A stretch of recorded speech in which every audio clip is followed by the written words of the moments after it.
नमस्कार दोस्तों, आज मैं आपके लिए 1899 सीरीज एक्सप्लेन करने आया हूँ। ये एक मिस्ट्री हॉरर सीरीज है जो नेटफ्लिक्स पे 17 नवंबर को रिलीज हुई है। ये कहानी कुछ माइग्रेंट्स की है जो एक शिप के थ्रू लंदन से न्यूयॉर्क अपनी असीम संभावनाओं के लिए और अपनी अच्छी जिंदगी के लिए जा रहे थे। अब उनके साथ क्या होता है ये सब हम इस सीरीज में आगे जानेंगे। तो इस सीरीज में आगे जाने से पहले आप लोगों से नम्र निवेदन है कि कृपया इस चैनल को सब्सक्राइब करके इस वीडियो को लाइक कर दें। आपको अच्छा लगे तो डिसलाइक कर दें और कमेंट करके बताएं मुझे क्या सुधार करनी चाहिए। एक्सप्लेनेशन शुरू करने से पहले मैं ये बता दूं कि ये माइग्रेंट जिस शिप से जा रहे थे उस शिप का नाम कर्बरोस होता है और रास्ते में उन्हें एक और शिप मिलती है जिसका नाम प्रोमेथियस होता है। एपिसोड की शुरुआत में नरेटर कहती है कि हमारा बहुत ही शक्तिशाली है और इसके अंदर असीम संभावनाएं हैं। तभी एक लड़की को दिखाते हैं जिसे दो लोग पकड़ कर ले जा रहे थे और वो अपने डैड से पूछती है कि आपने मेरे भाई के साथ क्या किया, जो कि प्रोमेथियस जहाज पे था। तभी एक लड़की की आंख खुलती है जिसका नाम मोरा फ्रैंकलिन था। ये एक संभवतः इंग्लैंड की पहली फीमेल डॉक्टर थी। तभी वो अचानक नींद से जाग जाती है। उसे लगता है कि वो एक भयानक सपना देख रही थी, लेकिन जब वो अपने हाथों को देखती है तो उसके हाथों पे बांधने के निशान थे। वहीं पास पड़े हुए एक पेपर कटिंग को देखती है जिसमें लिखा था कि प्रोमेथियस जहाज 4 महीने से लापता है। फिर उसे अपने एक भाई की चिट्ठी मिलती है जिसमें लिखा था कि मुझे पता चल गया है कि हमारे पिता ने क्या किया है और मैं तुम्हें जल्दी न्यूयॉर्क में मिलकर बताऊंगा। ये जब इधर उधर देखती है तो अपने आप को एक बड़े से जहाज के ऊपर पाती है। कर्बरोस नाम का ये जहाज यूरोप से अमेरिका के लिए निकला था। जहाज के इंजन रूम में कुछ मजदूर कोयला डाल रहे होते हैं। ये आपस में प्रोमेथियस के बारे में बात कर रहे थे कि कैसे वो जहाज 4 महीने पहले गायब हो गया था और अभी तक किसी को उस जहाज के बारे में कुछ पता नहीं चला है। तभी इंजन के ऊपरी हिस्से में कुछ खराबी आ जाती है जिसे ठीक करने ओलक नाम का वर्कर जाता है। वहाँ उसे लगता है कि कोई और भी है, लेकिन उसे कोई मिलता नहीं। वो ठीक करके वापस चला आता है। उसी वक्त रेस्टोरेंट में एक कपल बैठा होता है और उसमें लड़के का ध्यान अपनी वाइफ की तरफ ना होके एक जापानी लड़की की तरफ होता है। इस लड़के का नाम लूशियन और इसकी वाइफ का नाम क्लीमेंस है। तभी मोरा फ्रैंकलिन भी खाना खाने उसी रेस्टोरेंट में आती है। वो एक लड़की से मिलती है जिसका नाम वर्जीनिया विल्सन होता है। अब चूंकि उस समय औरतों का डॉक्टर बनना आसान नहीं था तो विल्सन फ्रैंकलिन से पूछती है कि क्या तुम सच में न्यूरोलॉजिस्ट हो, क्या तुम सच में लोगों का दिमाग काटती हो। तभी एक लड़का दौड़ता हुआ रेस्टोरेंट के अंदर आता है और चिल्ला के पूछता है कि क्या आप लोगों में से कोई डॉक्टर है, मेरी बहन को डॉक्टर की बहुत जरूरत है। तब तक 2 गार्ड आके उसे पकड़ लेते हैं। अब चूंकि फ्रैंकलिन एक डॉक्टर है वो उसकी मदद करना चाहती है, लेकिन तीसरे दर्जे का टिकट होने के कारण उस लड़के को वहां से गार्ड लेके तीसरे दर्जे में छोड़ आते हैं। फ्रैंकलिन भी उनका पीछा करते करते तीसरे दर्जे में चली जाती है। अब वो लड़का अपनी बहन को दिखाता है जो कि प्रेग्नेंट थी। मोरा उसका चेकअप करती है और उस लड़की के दर्द में सुधार आने लगता है। वो उसके भाई से कहती है कि इसकी हालत तुरंत ही ठीक हो जाएगी, चिंता ना करे। तभी वहाँ पे एक छोटी लड़की होती है जो मोरा से मिलती है। वो उसका शुक्रिया करती है और कहती है कि आज आपने मेरी बहन की जान बचा ली, तो क्या आपके भी बच्चे हैं।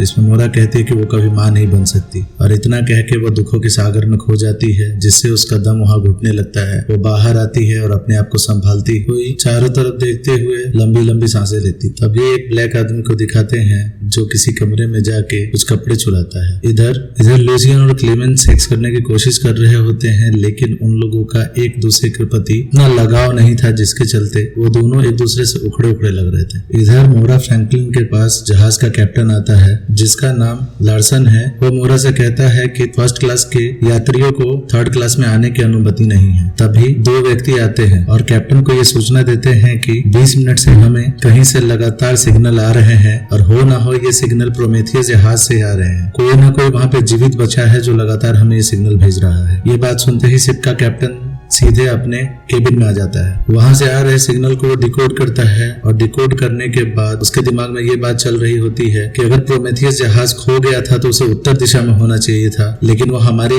तरफ बढ़ रहा है। फिर वो कुछ सोच के जहाज को प्रोमेथियस के तरफ मोड़ने का आदेश दे देता है। वर्कर्स ऐसा ही करते हैं और जहाज प्रोमेथियस के रास्ते की तरफ मोड़ दिया जाता है। नीचे वर्कर्स तक भी ये सूचना पहुंच जाती है कि जहाज को मोड़ा जा रहा है। वर्कर्स को लगता है कि ये जहाज को क्यों मोड़ा जा रहा है, क्या ये जहाज न्यूयॉर्क नहीं जा रहा। वो थोड़े परेशान हो जाते हैं। तभी हमें एक कमरे में 2 व्यक्तियों को दिखाया जाता है जिसमें से एक नकली फादर होता है, उसका नाम रमीरो था। उसके साथ एक और लड़का ट्रेवल कर रहा था, उसका नाम एंजल होता है। दोनों आपस में बात कर रहे होते हैं जिससे पता चलता है कि रमीरो बहुत ही डरपोक किस्म का इंसान है और एंजल किसी भी बात से नहीं डरता है। रमीरो एंजल से कहता है कि क्या ये जहाज अब न्यूयॉर्क नहीं जा रहा है, इसको वापस क्यों मोड़ा जा रहा है। एंजल बाहर की तरफ देखता है और कहता है कि हम वापस नहीं जा सकते भाई। इधर थर्ड क्लास में वो छोटी बच्ची अपनी बहन टोबी को जगाती है और कहती है कि एक खोया हुआ जहाज मिला है, सारे लोग उसे ऊपर देखने गए हैं। मोरा फ्रैंकलिन कैप्टन से मिलती है और उनसे पूछती है कि क्या आपको सच में प्रोमेथियस जहाज मिला है। तो कैप्टन बताते हैं कि हमें जहाज नहीं मिला, पर उसपे से हमें कुछ सिग्नल्स आ रहे हैं। वो जहाज 4 महीने से गायब है, लेकिन हो सकता है उस पर कोई जीवित हो जो हमें सिग्नल भेज रहा हो, इसीलिए हम अपने जहाज को उसकी तरफ मोड़ रहे हैं। यह सुनकर मोरा चली जाती है,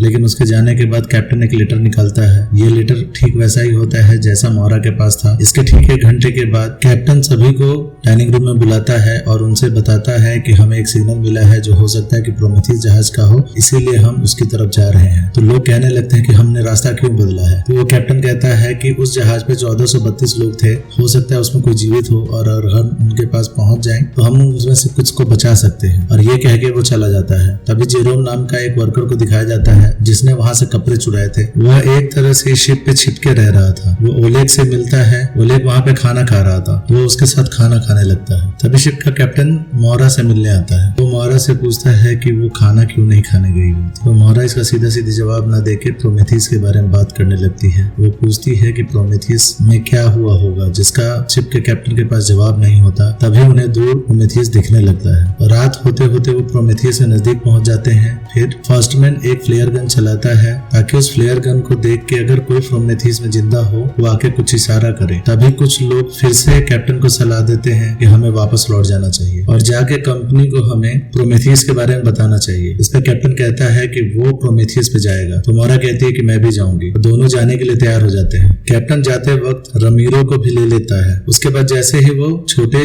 जहाज के पास पहुंचते हैं, वहीं पे ओलेग और जेरोम भी खाना खा के बैठे हुए थे। तो कैप्टन सोचता है कि इन दोनों की भी जरूरत वहां पड़ सकती है, तो फिर वो दोनों को भी साथ में ले लेता है। छोटे जहाज की मदद से वो लोग प्रोमेथियस तक पहुंच जाते हैं। अब कैप्टन वहां पे अपने एक आदमी को छोड़ देता है और कहता है कि अगर 1 घंटे में हम लोग वापस नहीं लौटे तो तुम इस जहाज को लेके चले जाना और वहां से मदद लेके आ जाना। अब जैसे ही कैप्टन और बाकी लोग अंदर जाते हैं, वैसे ही उस प्रोमेथियस जहाज से जो सिग्नल आ रहा था वो आना बंद हो जाता है। इसलिए कैबिन क्रू के व्यक्ति पूरे हैरान से हो जाते हैं। अंदर का माहौल बिल्कुल ही खराब था। ऐसा लग रहा था जैसे वहां पे सालों से कोई नहीं रहा हो और बहुत सारी गंदगी इधर उधर थी। तभी शिप का कैप्टन एक छोटा सा फैब्रिक होता है वो उठा के अपनी जेब में रख लेता है। ऐसा करते हुए मोरा उसे देख लेती है, जिससे कैप्टन घबरा जाता है। इसी वक्त कैरबरस जहाज पे उस जापानीज लड़की को दिखाते हैं। वो अपना मेकअप उतारती है तो पता चलता है वो जापानीज ना होकर चाइनीज है। इसका नाम लिंगी होता है और ये एक मिडिल एज वुमेन के साथ ट्रेवल कर रही थी। उसका नाम युक्वे होता है और ये दोनों चाइना से थी। कैप्टन और मोरा प्रोमेथियस के केबिन तक पहुंच जाते हैं और वहां पे केबिन में भी बिल्कुल गंदगी मची हुई थी और वहां कोई नहीं था। वो जब रेडियो को देखते हैं तो उनका रेडियो भी टूटा हुआ था। तो वो सोचने लगते हैं कि जब ये रेडियो टूटा हुआ है तो यहाँ से सिग्नल कैसे भेजा जा रहा था। ठीक उसी वक्त एक अनजान व्यक्ति कर्बरोस पे चढ़ जाता है। तभी मोरा को एक कॉकरोच दिखता है जिसका पीछा वो और कैप्टन करने लगते हैं। वो कॉकरोच एक दरवाजे तक पहुंचता है जिस दरवाजे को बाहर से किसी ने बंद किया हुआ था। तभी उस दरवाजे को अंदर से खोलने की कोई कोशिश करता है। सारे लोग डर जाते हैं और बंदूकें तान लेते हैं। मोरा डरती हुई इस दरवाजे को खोलती है तो उसमें से एक छोटा सा लड़का निकलता है। इसका नाम इलियट है और ये गूंगा बहरा होता है। ये बच्चा उन लोगों के किसी सवाल का जवाब नहीं दे पाता है। तभी हमें वो मिस्टीरियस आदमी दिखाया जाता है जो कर्बरोस पे चढ़ा था। वो सीधे 1013 कमरे के पास जाता है और वहां पे ठीक वैसा ही कॉकरोच जैसा कि प्रोमेथियस में था वो दरवाजे के नीचे से छोड़ देता है और उसी कमरे के अंदर घुस जाता है। ये कमरा मोरा फ्रैंकलिन का था। इधर वो छोटा बच्चा एक ट्रायंगल नुमा चीज मोरा के हाथ में रख देता है और इसी मिस्टीरियस एंडिंग के साथ ये पहला एपिसोड यहीं खत्म हो जाता है। 1899 के सेकेंड एपिसोड में आपका स्वागत है। इससे पहले आपसे नम्र निवेदन है कि मेरे चैनल को सब्सक्राइब करके वीडियो को लाइक कर दें। तो पिछले एपिसोड में हमने देखा कि मोरा फ्रैंकलिन नाम के एक डॉक्टर कर्बरस जहाज पे जाती है जहाँ पे उसके कैप्टन को प्रोमेथियस जहाज जो कि 4 महीने से गायब था उससे कुछ सिग्नल आते हैं। वो दोनों वहां पे निरीक्षण करने के लिए जाते हैं तो उन्हें एक गूंगा बहरा बच्चा मिलता है जो उन्हें एक ट्रायंगुलर शेप का कोई चीज देता है। और उसी समय एक स्ट्रेंजर व्यक्ति चुपके से कर्बरस जहाज पे चढ़ जाता है और वहां के कमरा नंबर 1013 में जाके घुस जाता है। अब एपिसोड की शुरुआत में हम देखते हैं कि कैप्टन किसी जंगल जैसी जगह पे उठता है और उसे सामने अपना घर दिखाई देता है जहाँ की खिड़की पे उसकी बीवी और बेटी खड़ी होती है और थोड़ी देर में उसके घर में आग लग जाती है और तभी कैप्टन की आंख खुलती है और वो अपने आप को बेड पे पाता है। तभी उस दरवाजे पे नॉक होता है। कैप्टन बाहर निकलता है तो उसका फर्स्ट मैन वहाँ पे आता है और कहता है कि हमने कंपनी को जहाज के बारे में बताया था और कंपनी से रिप्लाई आया है। जब कैप्टन उस रिप्लाई को देखता है तो उस पे लिखा होता है कि उस जहाज को डुबा दो। कैप्टन अब केबिन क्रू से मिलने आता है और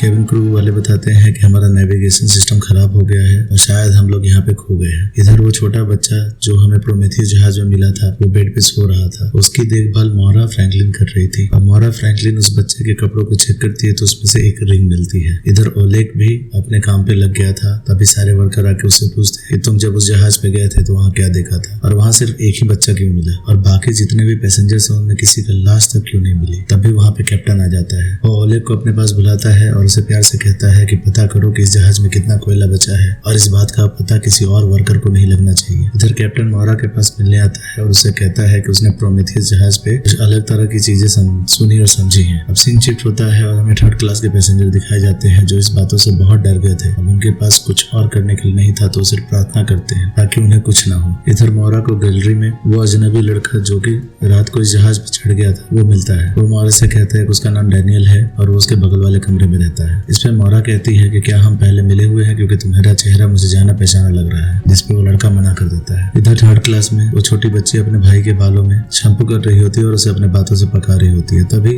वहाँ पे एंजल आ जाता है और वो उसके जेब में अपने सिगरेट के डब्बे डाल देता है और वहाँ से चला जाता है। तभी उसकी बड़ी बहन टोबी वहाँ आती है और उससे एंजल से दूर रहने के लिए कहती है। इधर कैप्टन भी अपने केबिन में खड़ा होकर प्रोमेथियस को देख रहा होता है और सोचता है कि कंपनी इतने बड़े जहाज को डुबोना क्यों चाहती है। तभी हमें लुशियन दिखाया जाता है। इधर फर्स्ट क्लास में भी सारे लोग प्रोमेथियस को देख रहे होते हैं। तभी लुशियन लिंगी के पास जाता है और उसे जापान के बारे में बात करने लगता है। तभी लिंगी को वो लेडी युंगजे ले जाती है। तभी लुशियन के पास विल्सन आती है। वो लुशियन से कहती है कि मुझे लग रहा है कि आपका हनीमून अच्छा नहीं जा रहा है और अगर वो चाहे तो उसका हनीमून अच्छा कर सकती है। वो यहाँ पे लिंगी के बारे में बात करती है। तभी जेरोम पीठ पीछे लुशियन के कमरे में जाता है और वहाँ कुछ चीजें उसके टेबल पे रख देता है। तभी उसकी वाइफ उस कमरे में आ जाती है जिसे देखकर जेरोम बेड के नीचे छुप जाता है। अब क्लेमेंस की नजर टेबल पे पड़े सामान पे पड़ती है। फिर वो अपने कपड़े चेंज करने के लिए चली जाती है। इसका मौका पाकर जेरोम उस कमरे से बाहर निकल के भाग जाता है। अब यहाँ पे कैप्टन की हालत बहुत खराब हो गई होती है क्योंकि उसे बहुत सारी आवाजें सुनाई दे रही होती है। अब उन आवाजों का पीछा करता करता एक कमरे के पास चला जाता है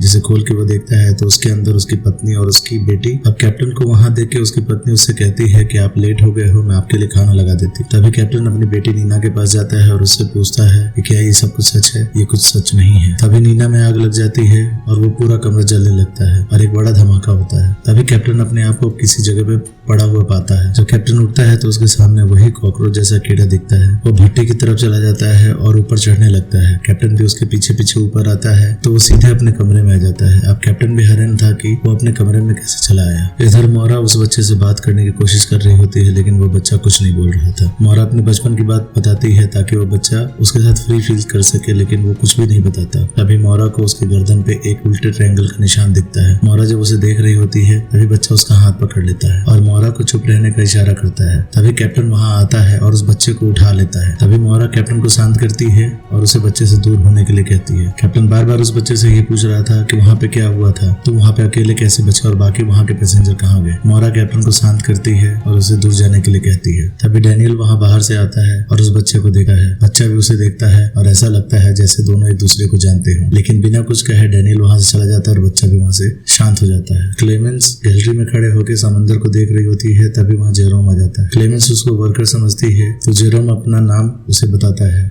उसका नाम सुन के क्लेमेंस वहाँ से जाने लगती है और जेरोम भी वहाँ से नीचे चला जाता है। जैसे ही वो नीचे आता है वैसे ही केबिन क्रू के आदमी उसे पकड़ लेते हैं और उस पर वर्दी चुराने का आरोप होता है। इधर रमीरो की भी आंख खुलती है। इधर टोबी अपने भाई के पास जाती है। वो अपने भाई के हाथ में सिगरेट की डब्बी देखती है तो उससे पूछती है कि तुम्हें किसने दिया। वो बताता है कि फर्स्ट क्लास के आदमी ने दिया था। टोबी कहती है कि वो आदमी अच्छे नहीं होते, तुम उनसे मिलना बुलना बंद कर दो और वो सिगरेट की डब्बी अपने पास लेके रख लेती है। अब टोबी सीधा जाके एंजल से मिलती है और उसको सिगरेट की डब्बी देती है और कहती है कि अगर तुम मेरे भाई से दूर नहीं हुआ तो मैं तुम्हें जिंदा मार डालूंगी। ये देखकर रमीरो हैरान हो जाता है। तो एंजल रमीरो को कहता है कि तुम मुझे ऐसे मत देखो, मैंने कुछ भी नहीं किया है। इधर कैप्टन अपने रूम में आता है और वो उसी होल को देखता है जिसके थ्रू वो इंजन रूम से इधर आया था। अब वो नीचे उतरता है तो वो देखता है कि वहाँ पे टाइलें लगी हुई हैं। तभी ओलेग वहाँ आ जाता है और उसका दरवाजा खटखटाता है जिसके चलते कैप्टन बाहर निकलता है और ओलेग से बात करने लगता है। वो कैप्टन को बताता है कि हमारे पास सिर्फ 3000 टन कोयला बचा हुआ है। अब मोरा उस छोटे बच्चे से पूछती है कि मेरा भाई भी उस जहाज में था और मुझे लगता है है कि वो अभी भी जिंदा है। ये कहते वो रोने लगती है और वो उस बच्चे से प्रोमेथियस जहाज पे क्या हुआ था ऐसा पूछती है, लेकिन वो बच्चा फिर भी कुछ नहीं बोलता। अब रेमिरो को दिखाते हैं। अब रेमिरो और एंजल एक दूसरे से बहस करने लगते हैं, जहाँ पे रेमिरो बताता है कि वो कोई फादर नहीं है और उसने यहाँ पे आने से पहले किसी का कत्ल कर दिया था। अब दोनों बहस करते करते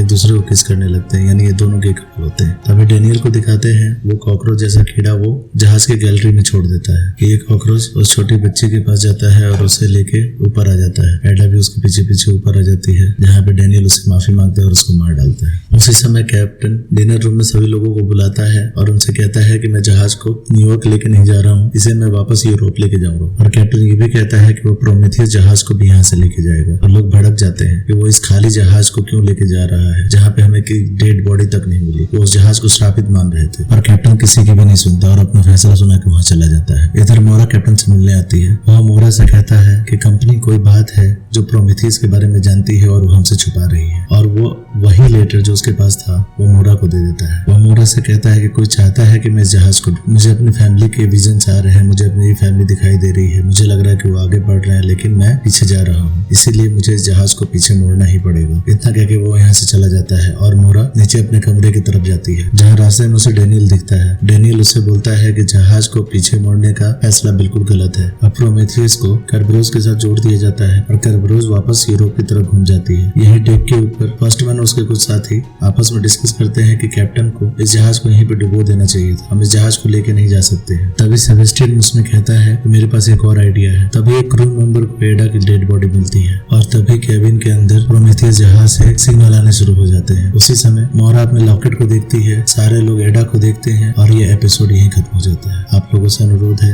कृपया मेरे चैनल को ग्रो करने में सहायता प्रदान करें और मेरे चैनल को सब्सक्राइब कर दें।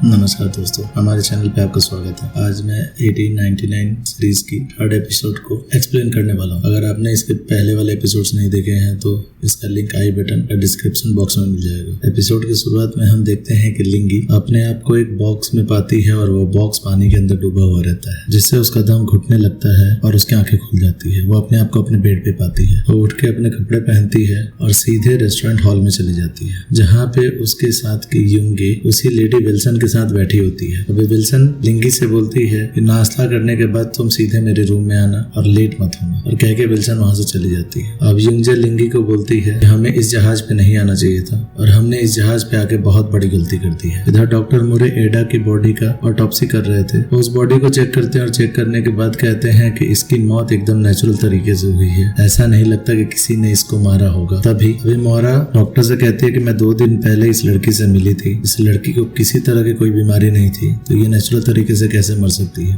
तो डॉक्टर कहता है कि औरतों को तो मेडिसिन की जानकारी नहीं होती है, ये उसका ताना था। और ये कहते हुए चला जाता है कि भगवान यहाँ से बुरी आत्माओं को उठा रहा है। इधर कैप्टन अपने कैबिन क्रू से कहता है कि एडा की मौत के बारे में किसी को मत बताना, पहले से ही लोग परेशान हैं, वो लोग और परेशान हो जाएंगे। तभी जहाज की रफ्तार धीमी होने लगती है, तो वो लोग डेक पे आते हैं। डेक पे आते ही वो देखते हैं कि चारों तरफ बहुत ही धुंध फैली हुई है। अब धुंध में आगे कुछ दिखाई नहीं दे रहा होता है, तो कैप्टन कहते हैं कि इस जहाज को यहीं रोक दिया जाए, मैं इस धुंध में इस जहाज को आगे लेके नहीं जाऊंगा। और वो कह के चले जाते हैं। कैबिन क्रू के सारे वर्कर उनके इस फैसले को गलत बताते हैं, लेकिन वो उनके फैसले को टाल नहीं सकते थे। कैप्टन मोरा से मिलने चला जाता है और उसे लेके अपने कमरे में आता है और उसे वो रिबन देता है, और वही फैब्रिक जो पहले एपिसोड में कैप्टन को प्रोमेथियस से मिला था। और ये कहता है कि ये रिबन मेरी बेटी का, और मुझे ये नहीं पता कि ये रिबन प्रोमेथियस पे आया कैसे, क्योंकि एक एक्सीडेंट में मेरी बेटी और मेरी पत्नी दोनों आग में जल के मर गए थे, और कल रात को उनको मैंने इसी जहाज के एक कमरे में देखा। ऐसा लग रहा था कि वो सब कुछ सच हो। मुरा से पूछता है कि क्या ये पॉसिबल है। मुरा कहती है हमारा दिमाग इलेक्ट्रिकल इंपल्सेस जनरेट करता है, जिसके चलते कई बार हमें धुंधली तस्वीरें दिखाई देने लगती है। इस पे कैप्टन कहता है कि मैं इस जहाज का कैप्टन हूँ और इसके चप्पे चप्पे से वाकिफ हूँ, लेकिन ये जो टनल है जो इंजन रूम तक जाता है, ये मुझे नहीं पता था कि यहाँ पे है, और इसे मैंने सिर्फ कल ढूंढा है। कैप्टन फिर कहता है कि कंपनी हमसे कुछ छुपा रही है, तो मुझे प्रोमेथियस जहाज पे वापस जाना होगा और उसकी लॉगबुक चेक करनी होगी। इस पे मोरा कहती है कि मैं भी तुम्हारे साथ चलूंगी। इधर लिंगी विल्सन के कमरे में पहुंचती है और विल्सन उसे अपने कपड़े उतारने को बोलती है। फिर विल्सन उसे चेक करती है और चेक करने के बाद कहती है कि तुम तो वर्जिन हो। और यहाँ पे हमें लिंगी के डार्क साइड का पता चलता है कि उसने किसी को मार दिया था और उसकी जगह ये इस जहाज पे आई हुई है। अब विल्सन उसे कहती है कि तुम्हारी जैसी लड़कियों की कीमत बहुत ज्यादा होती है, तो 8 बजे रात को तैयार रहना, मैं तुम्हें लेने आऊंगी। इधर मोरा और कैप्टन छोटे जहाज पे बैठ के प्रोमेथियस के रवाना होते हैं। अब केबिन में सेबेस्टियन प्रोमेथियस से आए हुए सिग्नल को कहीं भेज देता है और उधर वो लड़का जो प्रोमेथियस से मिला था यानी एलियट, वो ट्रायंगुलर सब्सटेंस निकालता है और बेड के नीचे चला जाता है। इधर कैप्टन और मोरा चप्पू की सहायता से उस बोट को प्रोमेथियस की तरफ लेके जा रहे थे। यहाँ कैप्टन मोरा से पूछता है, क्या तुम्हारे भी बच्चे हैं? मोरा कहती है कि कुछ साल पहले उसका मिसकैरेज हुआ था, जिसके बाद से वो माँ नहीं बन सकती और वो अब अपने घर भी नहीं जा सकती क्योंकि उसके घर पे उसका कोई नहीं बचा। इधर लिंगी अपनी माँ से बहस कर रही होती है, तुमने मुझे जिंदगी भर कैद में रखा है। तो उसकी माँ कहती है कि मैं एक वेश्या थी, अगर मैं तुम्हें कैद में नहीं रखती तो लोग तुम्हें नोच खसोट देते। अब ये बहस चल ही रही होती है तो लिंगी वहां से भाग जाती है और डेक पे पहुंच जाती है। वहां वो एक बॉक्स खोलती है और उसके अंदर बैठ जाती है। तब उसे याद आता है कि उसने और उसकी माँ ने कैसे एक उसकी दोस्त को बॉक्स के अंदर बंद कर दिया था। वो जिंदा थी और उन्होंने उस बॉक्स को पानी के अंदर फेंक दिया जिससे उसकी मौत हो गई। तभी ओलेग डेक पे पहुंचता है और उस बॉक्स को खोलता है और लिंगी वहां से बाहर निकलती है। अब ओलेग लिंगी से कहता है कि मेरे पास छुपने के लिए एक बेहतर जगह है। थर्ड क्लास का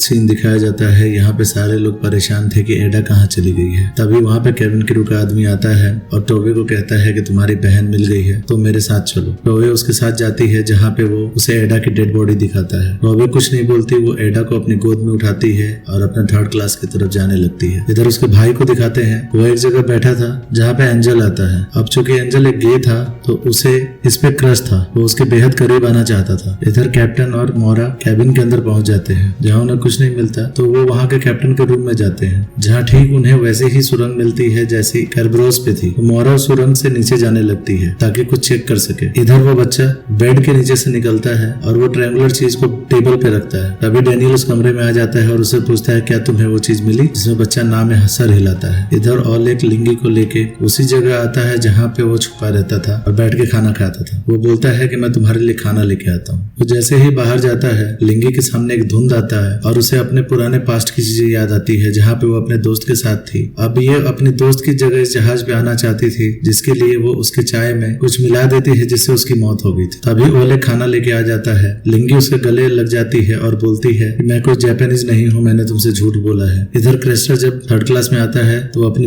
बहन की डेड बॉडी देख के बहुत गुस्सा हो जाता है और चीजों को तोड़ने फोड़ने लगता है। तो तोबे आती है और उसको संभालती है। यही फ्रेंच था, वो ये सब देख के बहुत भावुक हो जाता है और वो ऊपर आने लगता है। तो उसे गैलरी में बहुत सारी लाशें दिखती हैं जिससे वो डर जाता है और वो जाके बेल बजा देता है। इधर कैप्टन और मोरा एक कमरे में जाते हैं जहाँ पे सिग्नल भेजने वाला उपकरण था। कैप्टन उस उपकरण को देख के कहता है कि इसका उपयोग यहाँ के लोगों ने कभी किया ही नहीं है। इसके बाद वो भट्टी की तरफ जाते हैं जहाँ पे मोरा कहती है कि हो सकता है कि यहाँ के लोगों को भट्टियों में जला के मारा गया हो जिससे हमें उनकी डेड बॉडी नहीं मिल रही है। वो लोग भट्टियों में दांत या कुछ हड्डियों के अंश ढूंढने लगते हैं। तभी कैप्टन को एक जली हुई बुक मिलती है जिसे वो अपनी तरफ खींचता है। जब उसे देखता है तो उसमें प्रोमेथियस के पैसेंजर की लिस्ट थी। उस लिस्ट को कैप्टन अपने जेब में डाल लेता है और मोरा से कहता है कि हमें यहाँ से चलना चाहिए। इधर लूशियन को दिखाते हैं जिसके हाथ में एक लेटर था और उसके हाथ कांप रहे थे जिससे वो एक बोतल खोलता है। जैसे ही वो बोतल खोल रहा था उसकी वाइफ क्लेमेंस वहाँ आ जाती है। तो वो कहता है कि मैं बाहर हवा खाने के लिए जा रहा हूँ। तो वो साथ आने के लिए बोलती है तो वो मना कर देता है और अकेला बाहर चला जाता है। इसके बाद वो लिंगी के पास जाता है जहाँ लिंगी उसे डांस करके दिखाती है। फिर उसके बाद वो अपने कपड़े उतारने लगती है तो वो उसे मना कर देता है। वो कहता है कि मैं इन सब चीजों के लिए जहाज पे नहीं आया हूँ, मैं थोड़ा टाइम तुम्हारे साथ बिताना चाहता हूँ। ये कहने के बाद उसके हाथ पैर कांपने लगते हैं और इन दोनों को मिलाने वाली विल्सन ही थी जिसके लिए उसको पैसे मिले होते हैं। इधर फ्रेंच के सामने बहुत सारे लोगों की लाशें थी।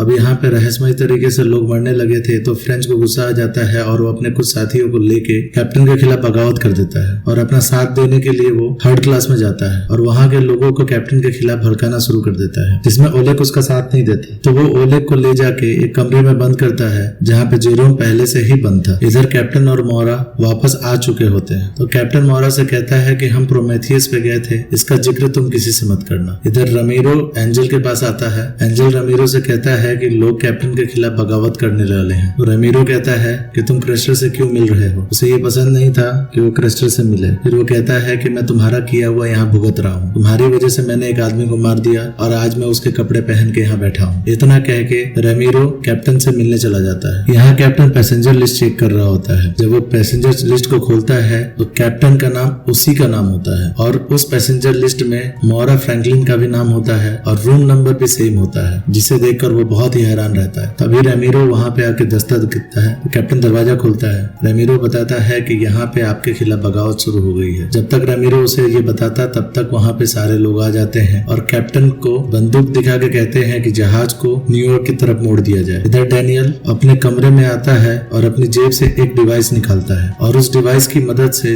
वो प्रोमेथियस पे लगे हुए सिग्नल डिवाइस को यूज करता है और सिग्नल भेजता है और उसी डिवाइस की मदद से प्रोमेथियस को गायब भी कर देता है। और इसी सस्पेंस एंडिंग के साथ ये एपिसोड यहीं खत्म हो जाता है। नमस्कार दोस्तों, 1899 के 4th पार्ट में आपका स्वागत है। अगर इसके पहले के पार्ट आपने नहीं देखे हैं उसका लिंक डिस्क्रिप्शन बॉक्स में या कमेंट बॉक्स में आपको मिल जाएगा। और अगर आपने अभी तक इस चैनल को सब्सक्राइब नहीं किया है तो कृपया करके कर दे, इससे हमारा मनोबल और बढ़ जाता है। 1899 में अभी तक आपने देखा कि कुछ माइग्रेंट कर्बरोस जहाज से होके हुए यूरोप से न्यूयॉर्क जा रहे थे। प्रोमेथियस नाम का जहाज 4 महीने पहले से खो गया था जो अभी तक मिला नहीं था। उससे कुछ सिग्नल कर्बरोस पे आते हैं तो प्रोमेथियस जहाज मिल जाता है, लेकिन वहां से सिर्फ एक बच्चा जिंदा मिलता है और एक स्ट्रेंजर कर्बरोस जहाज पे आ जाता है। उसके बाद कर्बरोस जहाज पे मौत का सिलसिला शुरू हो जाता है और सबकी डेथ नेचुरल हो रही थी। इसके अलावा जब कर्बरोस का कैप्टन प्रोमेथियस पे जाता है और पैसेंजर लिस्ट लेके आता है तो उस जहाज का कैप्टन का नाम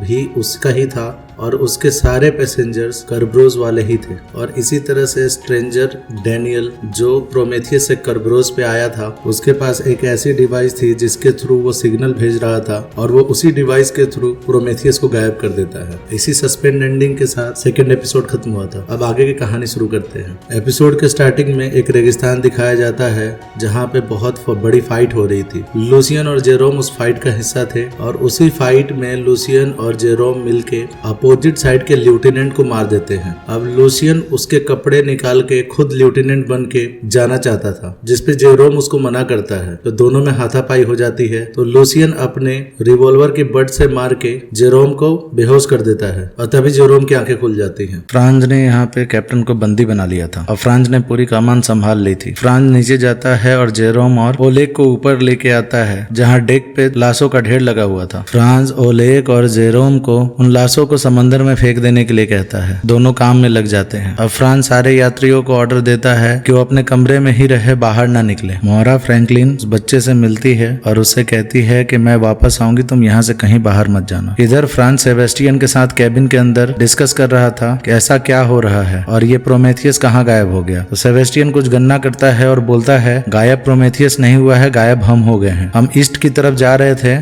लेकिन अब हम वेस्ट की तरफ जा रहे हैं और हम लोग वहीं पहुंच गए हैं जहां 3 दिन पहले हमने अपना रास्ता बदला था। इधर 3rd क्लास के लोगों में कौतूहल है कि ये हो क्या रहा है। तभी सेबेस्टियन वहां आता है और 3rd क्लास के लोगों से कहता है कि ये सारी घटनाएं प्रोमेथियस से वापस आने के बाद से हो रही है। कंपनी का हमें मैसेज मिला था कि प्रोमेथियस को डुबो दो, लेकिन कैप्टन ने ये नहीं किया और जो लड़का हमें प्रोमेथियस से मिला है हो सकता है वही इन सब की जड़ हो, तो हमें उस लड़के को ही खत्म कर देना चाहिए। इतना कह के सेबेस्टियन और उसके आदमी और 3rd क्लास के आदमी उस लड़के को ढूंढने लगते हैं। इधर कैप्टन भी अपने आप को छुड़ाने की पूरी कोशिश कर रहा था। रमीरो वहां आता है और कैप्टन की मदद करता है, जिसके द्वारा कैप्टन आजाद होने में सफल हो जाता है। कैप्टन को तो जहाज का पूरा चप्पा चप्पा मालूम था, वो एक रास्ते से दूसरी ओर निकल जाता है। इधर ओलेग और जेरोम लाशों को समंदर में फेंक रहे थे। तभी अचानक जेरोम को वो सारी बातें याद आने लगती है जैसे कि वो जंग में लूसियन के साथ था। इधर सीन शिफ्ट होता है और लूसियन को दिखाते हैं। क्लेमेंस उससे पूछ रही होती है कल रात तुम कहाँ पे थे और मुझे तुम्हारे ड्रॉअर से ये शीशी मिली है, ये किस काम आती है। तो वो कहता है ये पोटेशियम ब्रोमाइड है, इसको लेने से मुझे दौरे कम पड़ते हैं, लेकिन मैं तुम्हें सेटिस्फाई नहीं कर पाता हूँ और मैं अपने जिंदगी के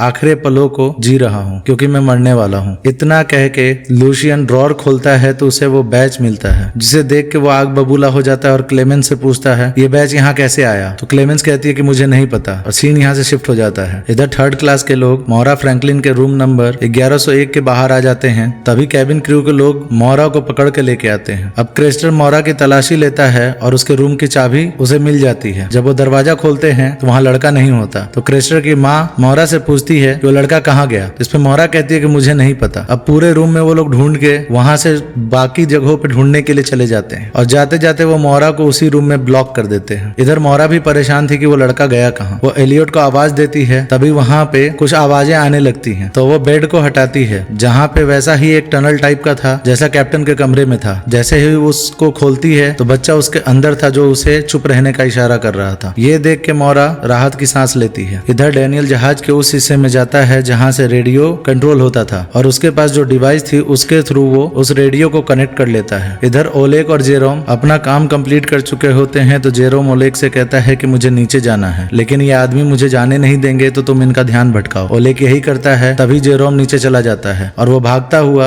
लूशियन के कमरे में घुस जाता है जहाँ पे क्लेमेंस थी। तो क्लेमेंस उससे कहती है कि तुम यहाँ रुक सकते हो जब तक ये आदमी यहाँ से चले ना जाए। थोड़ी देर में सारे आदमी वहाँ से निकल जाते हैं तो जेरोम कहता है कि मैं कैप्टन को छुड़ाने जा रहा हूँ। तो क्लेमेंस कहती है कि मैं भी साथ चलूंगी और कैप्टन को छुड़ाने में तुम्हारी मदद करूंगी। इधर सेबेस्टियन फ्रांस के पास पहुंचता है। वो फ्रांस से कहता है कि तुमने लोगों को हथियार देके बहुत बड़ी गलती कर दी है। लोगों को सिर्फ जवाब चाहिए था और हमें धरती पर पहुंचने में अभी 5 दिन और लगेंगे। इधर सारे लोग मिलके उस लड़के को ढूंढ रहे थे। वो सारे ढूंढते ढूंढते एंजल के कमरे में पहुंच जाते हैं जहाँ पे वो तलाशी लेने लगते हैं। तो एक आदमी एंजल की घड़ी उठा लेता है। तो एंजल क्रेस्टर को कहता है कि उस आदमी को बोलो कि मेरी घड़ी वहीं रख दे। तो उसकी माँ पूछती है कि तुम इसका नाम कैसे जानती हो, लेकिन फिर वो समझ जाती है। तो क्रेस्टर को बुरा भला कहती है और कहती है कि एडा के जगह पे तुम मर जाते तो ज्यादा अच्छा होता, जिसपे क्रेस्टर रोने लगता है और वो लोग यहाँ से चले जाते हैं। इधर मोरा फ्रैंकलिन वो उस लड़के से पूछती है कि तुम्हें कैसे पता कि यहाँ पे एक छोटा सा बॉक्स है और ऐसा ही प्रोमेथियस पे भी था और ऐसा ही कैप्टन के कमरे में भी है, जिसपे वो लड़का कोई जवाब नहीं देता। तब मोरा थक हार के दरवाजे के लॉक को खोलने की कोशिश करती है ताकि वो कैप्टन को बचाने जा सके। तभी वो लड़का आता है और वो कॉकरोच टाइप का कीड़ा आराम से दरवाजे के नीचे से छोड़ देता है, जिसके चलते वो दरवाजा खुल जाता है और मोरा पूरी तरह से हैरान हो जाती है। उसे विश्वास ही नहीं होता कि ये दरवाजा कैसे खुल गया। अब वो दोनों उस कीड़े का पीछा करने लगते हैं। तभी फ्रांस कैप्टन से मिलने पहुंचता है जहां वो देखता है कि यहाँ से कैप्टन भाग चुका है। इधर जेरोम और क्लेमेंस कैप्टन तक पहुंच गए होते हैं तो वो कैप्टन को बोलते हैं कि हम आपके साथ हैं और जेरोम कैप्टन की हथकड़ियां खोल देता है। तो कैप्टन इस पे कहता है कि हमें लाइफ बोट लेके यहाँ से जाना होगा ताकि हम प्रोमेथियस पे जा सके और वहाँ के रेडियो डिवाइस को ठीक करके मदद के लिए सिग्नल भेज सके, जिसपे क्लेमेंस हाँ भर देती है। अब जैसे ही वो लोग बोट के पास पहुंचते हैं मोरा और वो छोटा बच्चा वहाँ पहुंच जाते हैं। अब चूंकि मोरा का नाम पैसेंजर लिस्ट में था प्रोमेथियस के, तो कैप्टन उससे पूछता है कि तुम प्रोमेथियस के बारे में क्या जानती हो। अभी दोनों में बात हो ही रही होती है तभी क्रेस्टर फ्रांस ये सब वहाँ पहुंच जाते हैं और कहते हैं कि हमें तुमसे दुश्मनी नहीं है, तुम उस बच्चे को हमें सौंप दो, हम तुम लोगों को कुछ नहीं करेंगे। लेकिन मोरा उस बच्चे को जाने नहीं देना चाहती, लेकिन वो बच्चा आगे जाने लगता है। उसी वक्त मौका देख के जेरोम फ्रांस पे हमला करता है, लेकिन फ्रांस से गोली चल जाती है जो जेरोम को लग जाती है, जिससे वो वहीं घायल होकर गिर जाता है। अब फ्रांस बाकी सबको पकड़ के वहां से लेके चला जाता है। तभी जेरोम को वही वॉर की घटनाएं दिखाई देने लगती है, जिसमें वो अपने आप को एक कैद खाने में पाता है और लूशियन बाहर खड़ा था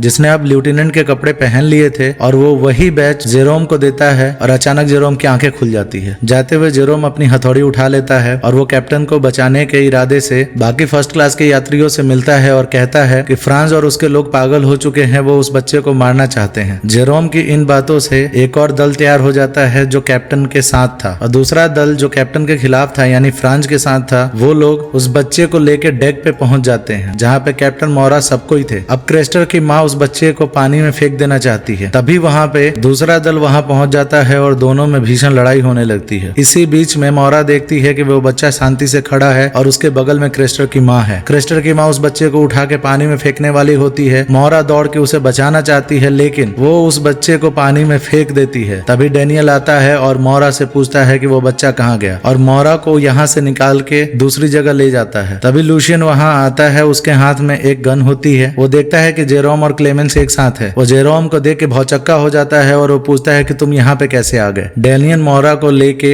एक हॉल में आके बैठ जाता है जहाँ पे कैप्टन के और भी साथी आते हैं और कैप्टन भी आता है और वो हॉल को लॉक कर देते हैं। इसके बाद कैप्टन मोरा के पास आता है, उसे एक साइड लेके जाता है और उससे पूछता है कि प्रोमेथियस के पैसेंजर लिस्ट में तुम्हारा भी नाम है और वो लिस्ट दिखाता है और वो उससे पूछता है कि तुम प्रोमेथियस के बारे में क्या जानती हो। तब मोरा कहती है ये तो नामुमकिन है। तभी वहां पे वैसा ही एक कबर्ड होता है जैसा प्रोमेथियस पे था जहाँ से वो लड़का मिला था। उसमें एक तेज सी रोशनी आती है और वो कबर्ड खोल के बच्चा बाहर निकल जाता है और वही लड़का बाहर निकल आता है। अब ये सब भौचक्के हो जाते हैं। वो लड़का जाता है और मोरा के गले लग जाता है और इस मिस्टीरियस एंडिंग के साथ ये एपिसोड यहीं खत्म हो जाता है। अब ये बच्चा वहां पे कैसे वापस आया, इन सब का जवाब अगले एपिसोड में मिलेगा।